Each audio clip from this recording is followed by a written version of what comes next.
Hey, what's up, fam? Hey, thank y'all for tuning in once again. And as always, be sure to like, share, comment, and subscribe. And hit the notification bell so every time I drop a video, you will be the first to know about it. Hey, today I want to talk about domestic violence and volatile relationships.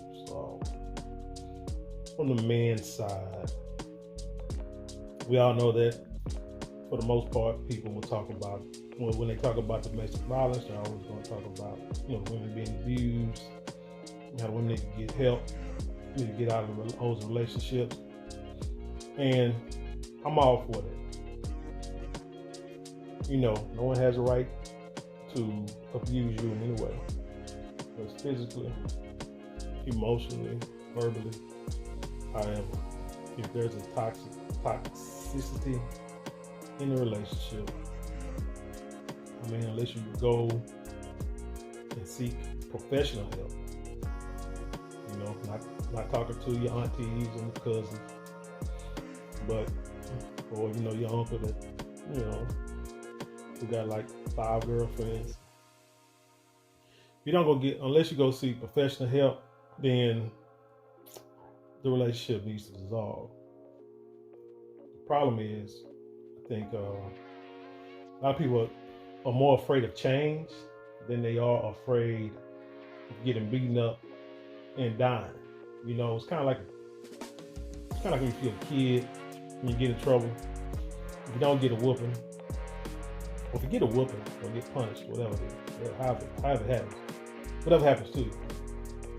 And if you can survive it, if it don't hurt bad enough, you were probably prone to do it again or to do something else or if you don't get tired of it, then you'll probably be prone to doing something else that could quite possibly get you in trouble. And when you're kids, you really don't understand really how the world works, the laws and consequences and stuff like that. But when you get older, you should know better. But sometimes if you grew up like that in a certain environment, that's all you know. People don't understand.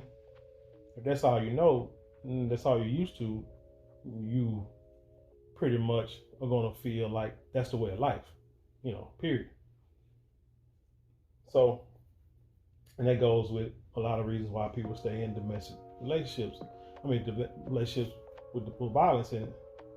And again, like I said, a lot of times people are afraid of change. I know people who be in a relationship with a great person, but for some reason, they try to fight with them, they try to pick with them, they argue, fuss and stuff. And this person not really about that, and they look at them like something wrong with them. And it's like the other person looking at that person like, what do you mean? So what all this, this conflict and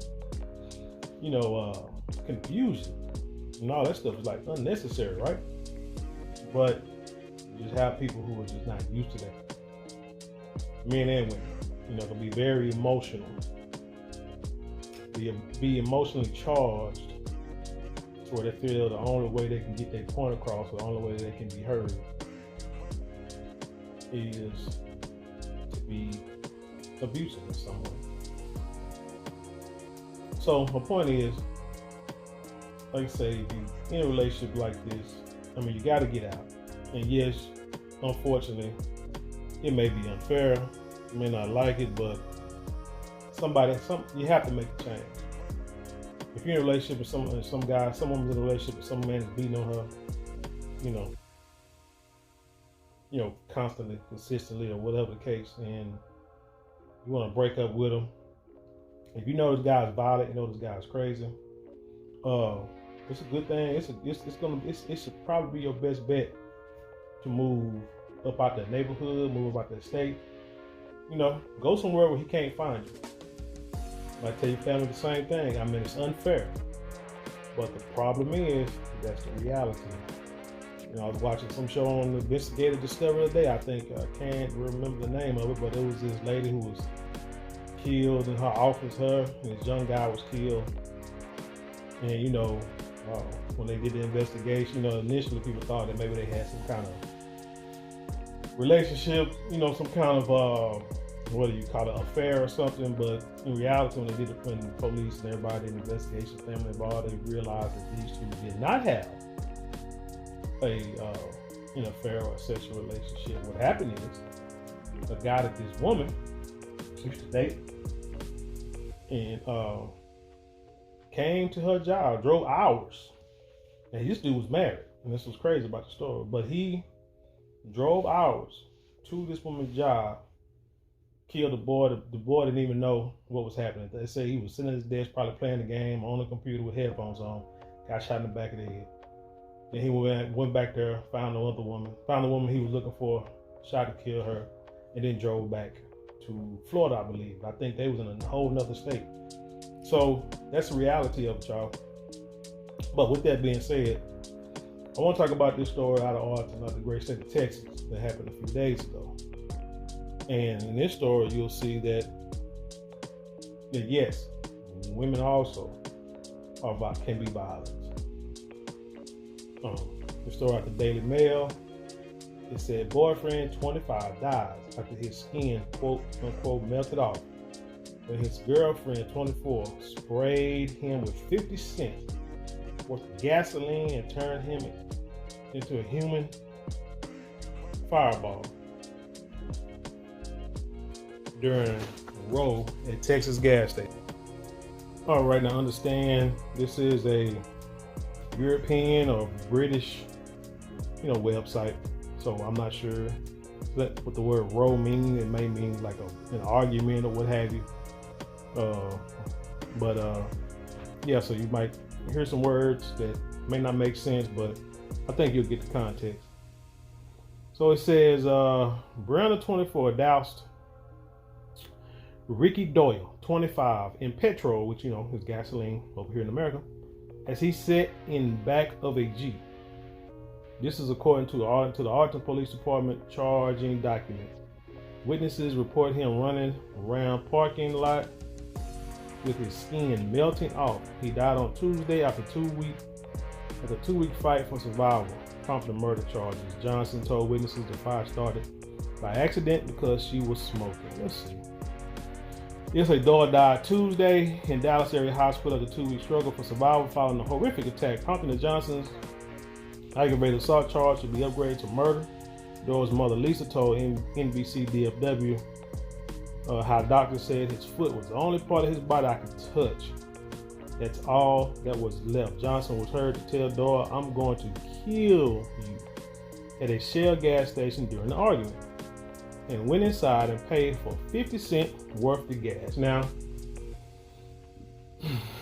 I'm not really sure exactly what happened. I haven't seen any kind of video footage or what happened. But they say witnesses said they heard Doyle say, "I'm going to kill you." And then she went inside and bought 50 cents worth of gas. 50 cents worth of gas. Now, the same witnesses who heard her say they probably didn't see her go inside buying no gas. I guess she thought she was going to she thought if she used cash, they wouldn't be able to trace her. You know how some people are just freaking geniuses. They probably thought they wouldn't be able to track her down if she go in there and use cash money, 50 cents with the gas. But that probably really would be a red flag if you go in, especially in this day and age. Now, back when I was maybe in my late teens, early 20s, you could put 50 cents worth of gas in your car. Put $1 worth of gas in your car. It'll get you home, get you good 20 miles, get you to the house. Long enough to get paid long enough to get paid the next day and, fill the tank up.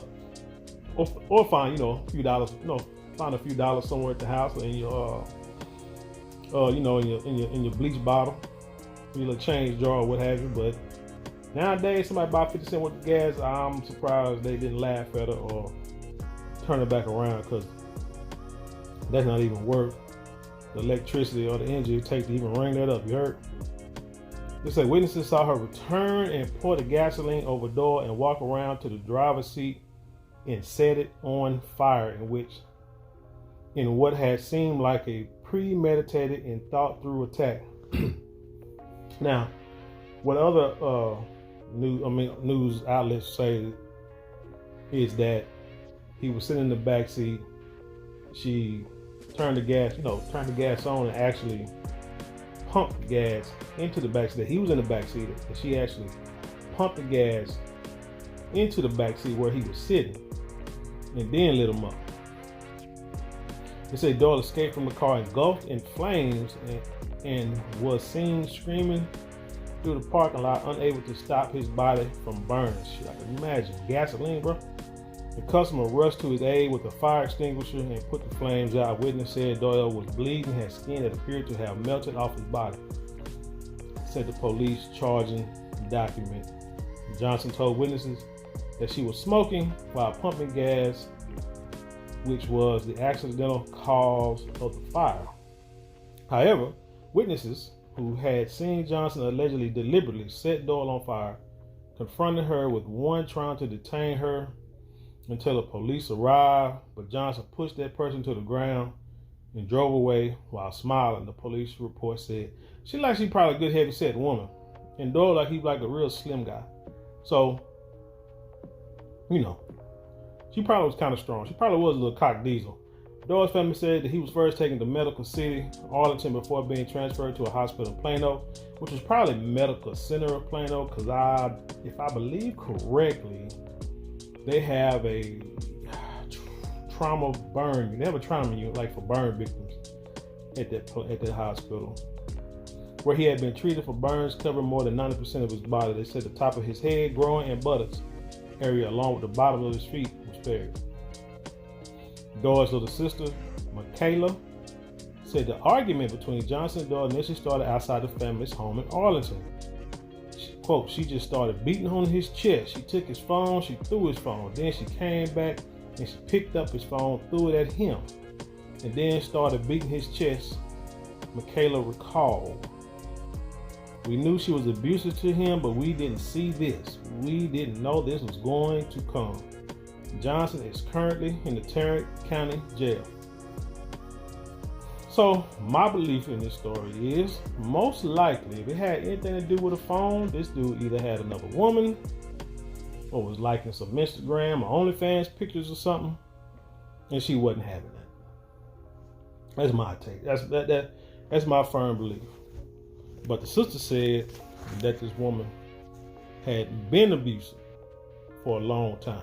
Been abusive before, but not to this extent. That's the thing about being in an abusive relationship. That's why they say if you don't get that professional help,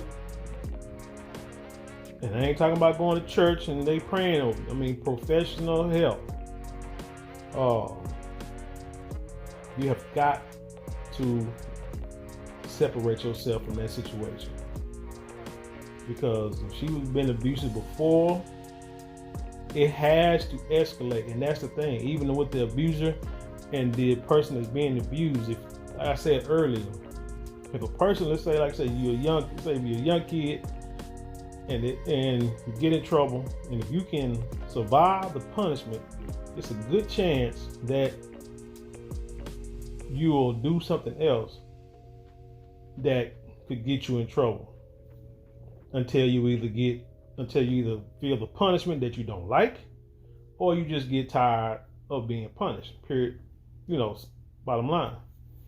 As an adult, same thing. You're in an abusive relationship. You're just gonna keep getting abused. You're gonna try to figure out what the good parts are of this relationship and keep taking this abuse. Or eventually you'll have to get out of it. And the problem is that eventually may never come. But let's look to the side of the abuser. If a person is abusing you and they're used to controlling you a certain way, getting their point across, and you seem like you're quote unquote behaving.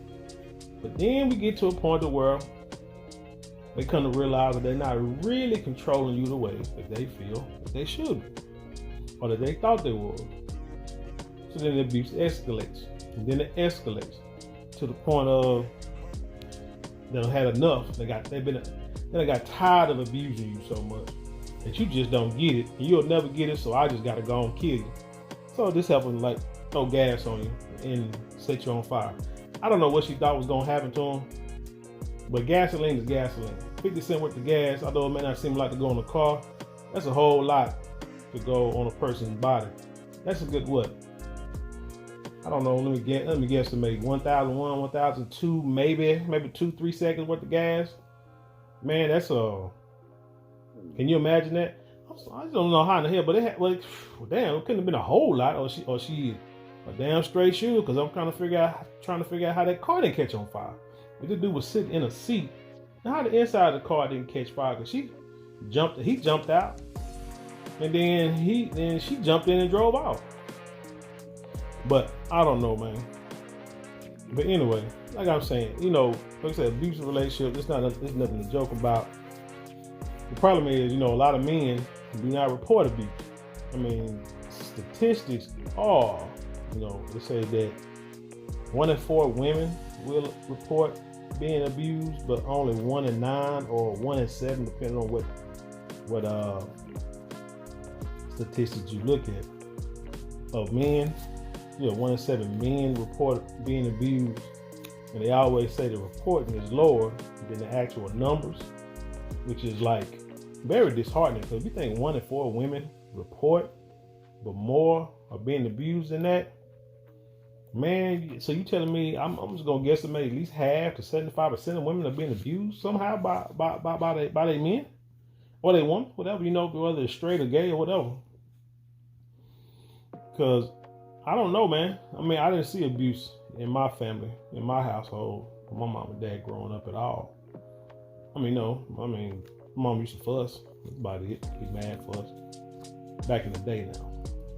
She's saved, sanctified, and filled with the Holy Spirit right now. But anyway, back in the day, but my dad always had a soft-spoken but strong voice. That dude, he didn't say a whole lot. He didn't talk a whole lot, but he was about his word, and he was serious, and he wasn't about to play no games. And that's how you're supposed to conduct yourself as a man. And eventually, I believe, my mom, and she said, tell you herself, she realized that no matter what she did, my daddy wasn't going to change. He wasn't going to buckle, bend the break. And so, she just followed his lead, followed the way he did, his demeanor, his personality. That's how it's supposed to be. I mean, nothing is going to happen overnight to make things work. But a volatile relationship, I mean, there's no place for anybody. Everybody got to get out of that. And like I say, men, if your woman is abusing you, don't think it's cute that this little woman just keep hitting me and throwing stuff at me, she's gonna get mad, and then we're just gonna go in the back room and make up and have uncontrollable sex, and we're just gonna make up, and this is just part of life. Eventually, she's gonna get mad, and man, if she find out that you talking to somebody, or cheating on her with somebody, dude, that's a recipe for disaster. I mean, look at the dude. I guess they was in Florida. I think the woman was from Texas. I don't know. But Instagram person, I don't know how to call them models, but Instagram influencer, that girl, that white girl killed that black dude. And the reason why I didn't even research that story or figure out what their names are or even did a video on it up until this point, because, I mean, that dude, did videos, or not, I don't know if he did video, but he did like social media posts where he just dogged, Black Aboriginal American sisters and stuff, and talked bad about it, but then got him a white girl, but then they showed video where the white girl beat him up in the airport, in a what you call it, elevator, like he was Jay-Z and she was Solange or something. Whooping on his butt. He didn't beat her back or nothing. He pretty much trying to defend himself from her beating him up. You know what I'm saying? So it's a history of that heifer being violent to him. And then they showed the police video, and I might put it in the comments. I don't know, depending on how I feel. I really don't care. Like I said, he was dogging sisters and got what he wanted. And what they say, the old folks say, be careful what you ask for, because you just might get it. I ain't saying that he should have got killed. I mean, she need to go to jail and be prosecuted and, get life or the death penalty, all that kind of stuff. I mean, that should happen. But I'm just saying, sympathizing with him just on racial lines alone, I can't rock with him, because he was dogging our people all that time from like high school on up. And like I say, got what he wanted. And and was it the police, the sheriff or the lady, whatever she was doing did the press conference and said this dude went and bought some sandwiches, came back in, and the dude was like dead in a matter of minutes. You know what I'm saying? She called her mama a couple of times and then called the police, and sitting there with blood all on her. And stabbed this dude up or whatever. She claimed that he was abusive, but I mean, even his friends back in the day said that, she was an abusive woman. So it is what it is. But anyway, man, let me get on out of here again. Abusive relationships, people, men and women, it's not cute. Fellas, it is not cute. That woman is cussing you out, disrespecting you. Don't just go off the point of it, man. This woman just disrespected me, man. That ain't right. No. See it for what it is. If you're in an abusive relationship with a woman, you need to get out of it. You're going to file a report. There's nothing wrong with that. You can move out. You shouldn't be moving, living together anyway if you ain't married. And if you're married, hopefully you got premarital counseling before you got married. Everybody didn't do that before they got married. I can sit there and say that I can be guilty of that, but I'm just saying from experience and getting older and wiser, getting the counseling, premarital counseling. You don't move in together. We take it back to the scriptures, y'all. You don't move in together until it's time to get married. And before you get married, you get that premarital counseling. Y'all learn each other, see what the good and the bad of each other, and then y'all decide to create a family, get married, and then y'all be married for a couple of years to learn to learn yourselves and to learn each other. And then after that, you have children. It should be done in that order. But other than that, the rest of this stuff, man, you just setting yourself up for disaster. And if I'm wrong, prove it. You look at the stats, and then I've already looked at the stats. You look at the stats, and then you bring them back to me, and you tell me what you saw. But you know what? One thing I did notice is there's no outrage about this dude getting killed, or that other dude, the one I just talked about, got killed by the white girl. There's really no outrage about this, from media outlets or nothing. It's almost like a regular story. Let's keep moving. That's disturbing too. Man, that's gonna be another story. But hey, tell me what you think. Leave your comments below, and then share it with the world. And with that being said, I'll leave you in peace, and I'll see you on the other side.